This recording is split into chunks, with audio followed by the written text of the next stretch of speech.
Today I'm going to be teaching you how to be extremely intelligent, sexy, and smart. Now, the point of education and learning isn't only for the content, right? It's because it develops skills that's going to help you throughout your entire life.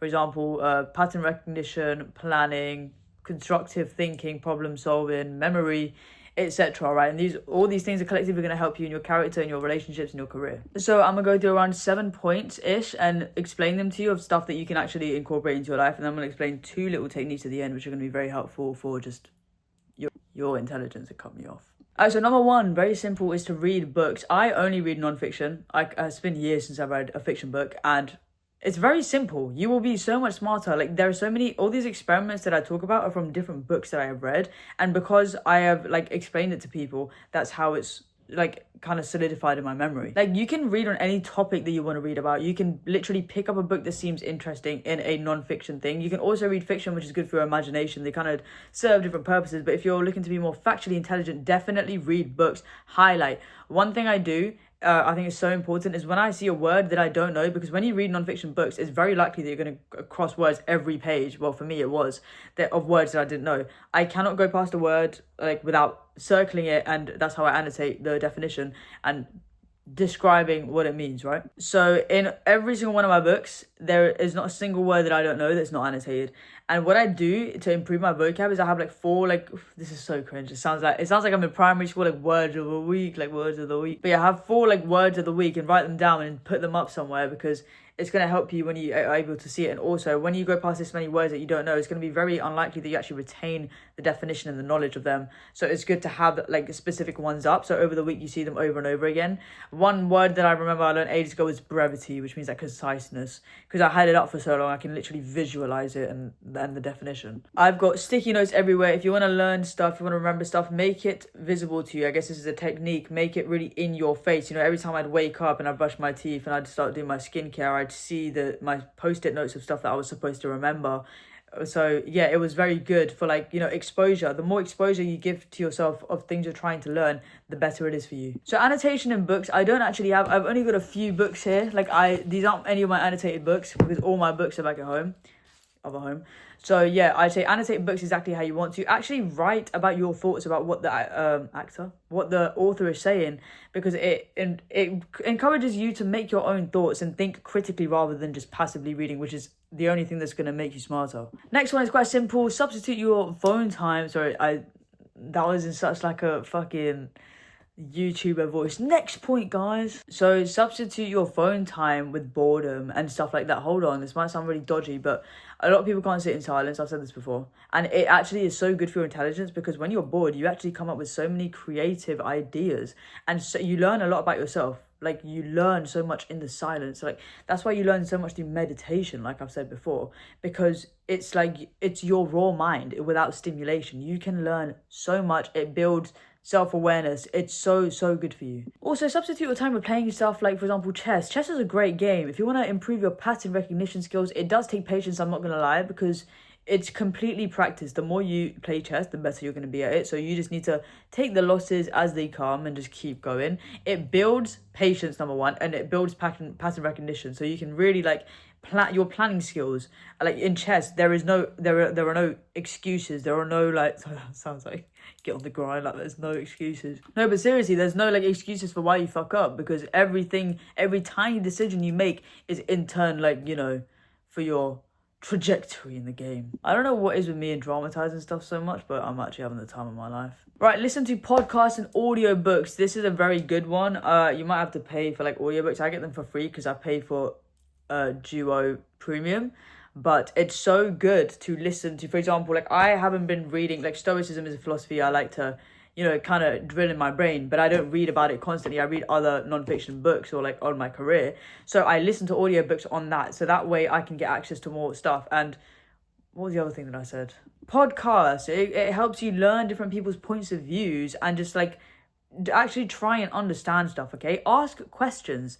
I ask every single motherfucking question you can imagine. If I don't know something, I will be up your ass until I figure it out. Like, I need to know. And yeah, don't, it's not stupid. There's no such thing as a stupid question. Like, you know, sometimes somebody asks to me, what the fuck are you asking? It makes me laugh. But actually, we all ask stupid questions. There is no such thing as a stupid question. The only stupid person is actually me who laughs. sometimes. I'm joking, I don't laugh. I actually don't laugh at people, I just bully like my brother, that's about it.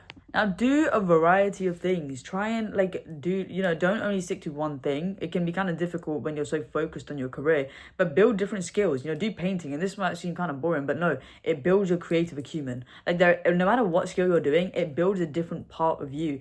And jack of all trades. I would love to be so skilled in so many things. That's just my nature, but I think it's so good for intelligence because there's so many different situations where I've been able to say, oh, I know about this, or oh, I can help you with this. And it's the most nobody would expect me to know about it because I've studied so many different topics.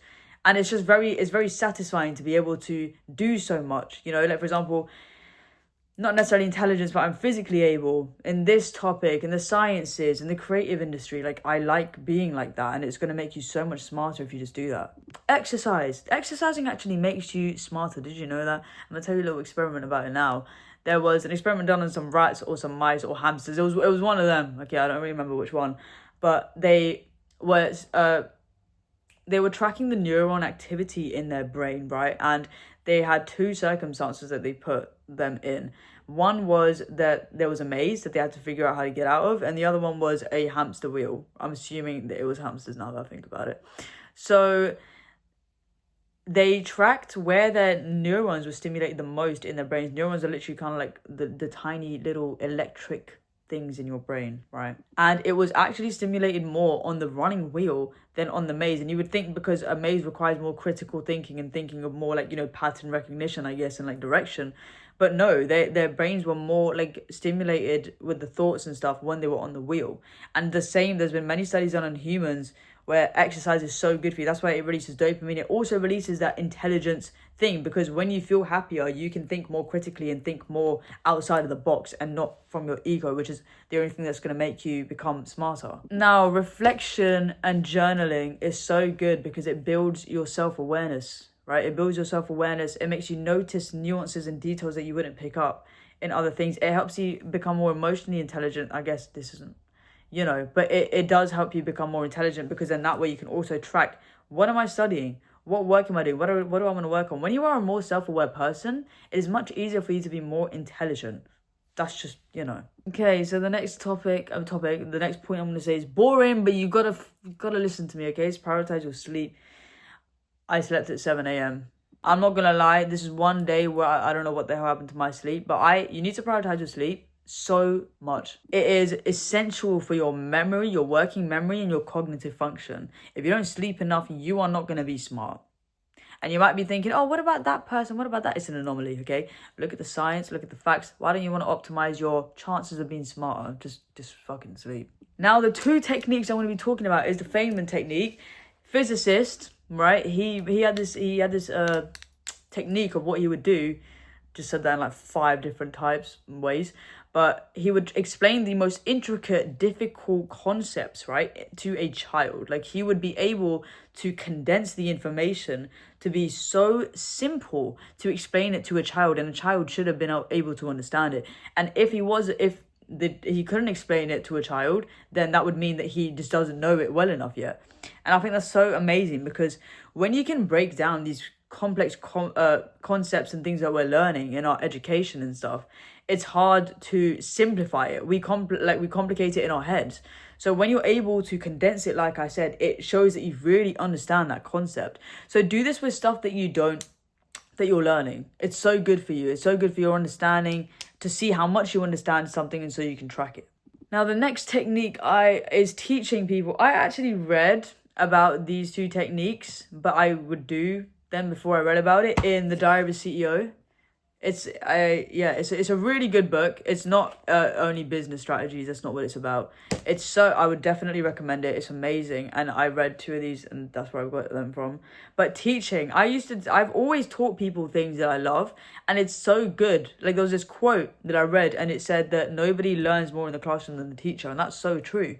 When you're teaching something, the reason that I know so much about neuroscience and I'm so I remember stuff, even though I haven't formally studied it, I know so many experiments and so many specific things and intricate details is because I've explained it in depth to people because I love it so much, Same way that yeah, like maths. I love explaining it to other people because it simplifies it so much, and it helps you so much when you explain it to people. It reinforces your memory, it reinforces your understanding, it makes it more in depth, which is so, it makes you so much smarter. And those are two techniques you can use to help you learn faster and better and retain that knowledge. Okay, so that's all I got today. I can go in an in-depth video about how I annotate my books once I have my books, because these are not, you know.